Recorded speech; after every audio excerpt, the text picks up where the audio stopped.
It is the day after Thanksgiving, and my mom and I were sitting here in the house, and we were talking about yesterday. We had such a beautiful Thanksgiving. It was nice. It was low key. We were counting our blessings. We were also reminiscing about some of the stuff that we had gone through in the past.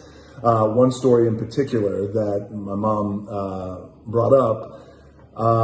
This story in particular always leads to a lot of laughs, but also it was just the reminder for us as a family just how much we were struggling back then. And it also brings us right back full circle to just how grateful we always are as a family. Yes. Now and so my mom, as we started telling the story and started to laugh about it, and she said, "Let's do a Teremana toast." I said, "Okay." So I broke out the Teremana. She goes, "Then let's post it." I said, "Okay, but you got to talk about it if we post it." So she's like, "Okay, I'm going to talk about it."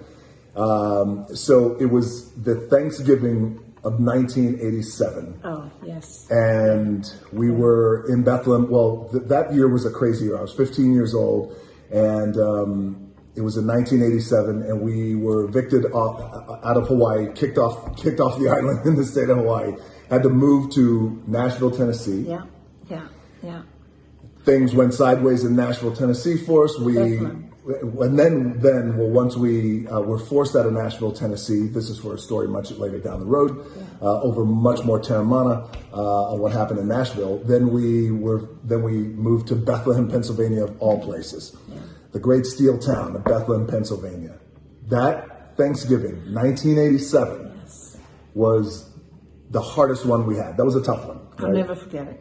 Never forget it. I'll never forget it either. We were not prepared for Thanksgiving. We're going to not have a Thanksgiving that year. That's right. Because, why? Because it was just too hard, and we just couldn't afford it, you know? It was just... We couldn't afford it. It is what it is. Yes. Hard times. So those were tough times. Been there, done that. And we had been there and done that. So we were hunkering down in Bethlehem in 1987, that Thanksgiving, with no Thanksgiving meal to eat, until we got a call, a blessing of a call from family friends who we had known for some time. And they happened to call us probably at like 4 or 5 in the afternoon and said, "Hey, what are you guys doing for Thanksgiving? Do you want to come over?" My first thought was, hell yes. was just being so grateful and thankful that, yes, we can have a Thanksgiving. Right. I mean, usually when friends call friends, like, "Hey, what are you guys doing for Thanksgiving? Do you want to come over?" It's like, "Yeah, we'll come over afterwards or tomorrow once we're done with our meal." We were like, "Yeah, we'll be over. And what time would you like us over? And what's your address?"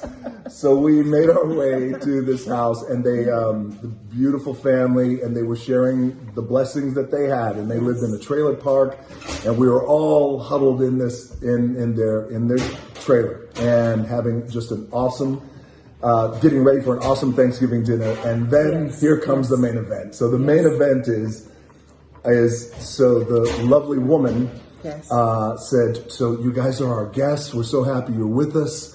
Ata, would you like to lead us in prayer?" And my mom, and at that time you can't get out of it, right? No, at that point, because usually I am the one that says the prayer, but because of what we've been going through at that point, the only thing that hit me was just being so grateful. And then she, it's all right. And then she says, "Okay, yeah, sure. Everyone bow your head."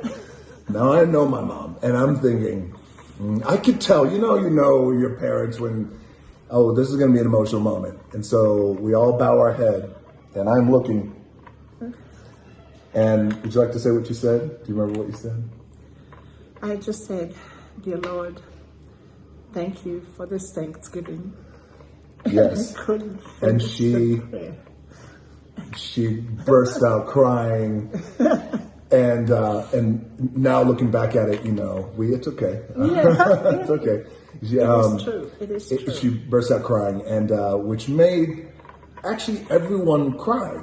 But what's interesting is the family, we never smartened them up to like, we had nothing. They So didn't know what they was had no idea. They were just like, wow, this is such a, beautifully emotional family who Why so is she grateful, so sad? so grateful on Thanksgiving. They're moved to tears. And so they all started crying. It's like, this is so beautiful. And then I think I might have jumped in and said, yes, Ma, that we're so grateful that we are here. And that was our Thanksgiving. So that we'll always remember that. We always talk about this generally once a year. Yeah. We talk about that time where we didn't have anything to eat, and but we got through it. And we'll never forget it. And we'll never I will forget never it. forget that Thanksgiving. And this is why for every Thanksgiving or How it started out everything, and how it turned out. That's right. Oh, it was just so beautiful. And since then, again, when you go through something like that, as there are a lot of you out there who have gone through the same thing, and you may be going through it now. Yeah. Stay strong, have faith. Things will get better. Yeah. Right. And yesterday for us, we had a wonderful Thanksgiving with my grandchildren. No. Cover up. She just got out of the bath. Yes. All right. So we're going to do this, Teremana. Right. Here we go. This is 6 minutes of your life you're never going to get back. Here you go, Mom. Yeah. Thank you, son. Absolutely. She loves Teremana. Well, too much, what I mean. And I love you, son, and I'm so proud of you. I So love you proud too, of Mom. you. Thank you so much. And I'm so sorry. Cheers to gratitude and what a journey. Yes. And to all of you guys, cheers to gratitude and what a journey. And most importantly, stay healthy. All our family and friends out there, Emmanuel. Yes. Cheers. Oh God. No. Sip.